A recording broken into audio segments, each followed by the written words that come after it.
సిద్ధార్థ్ ఈ మధ్య commercial movies కంటే కంటెంట్ చిత్రాలకే ఎక్కువ ప్రాధాన్యం ఇస్తున్నాడు. ఆ సినిమాలు సైతం ఆశించిన స్థాయిలో ప్రేక్షక ఆదరణకు నోచుకోవడం లేదు. గతేడాది ఎస్ శంకర్ దర్శకత్వంలో కమల్ హాసన్ ఇండియన్ 2లో సిద్ధార్థ్ కీలక పాత్ర పోషించాడు. ఆ సినిమా ఘోర పరాజయాన్ని మూటగట్టుకుంది. ఆ తర్వాత ఆశికా రంగనాథ్ తో కలిసి సిద్ధార్థ్ నటించిన మిస్ యూ మూవీ వచ్చింది. ఇది కమర్షియల్ గా పే చేయలేదు.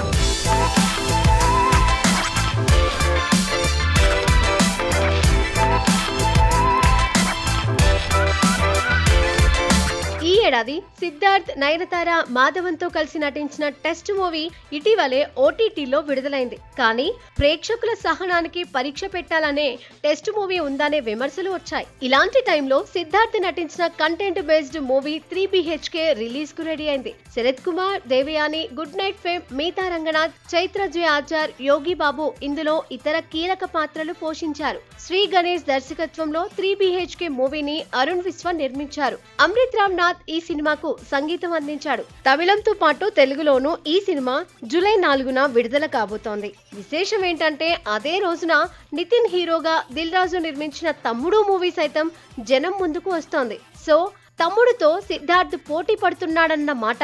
మరి ఆ సమయానికి ఇంకా ఏ సినిమాలు ఆ తేదీకి విడుదలవుతాయో చూడాలి.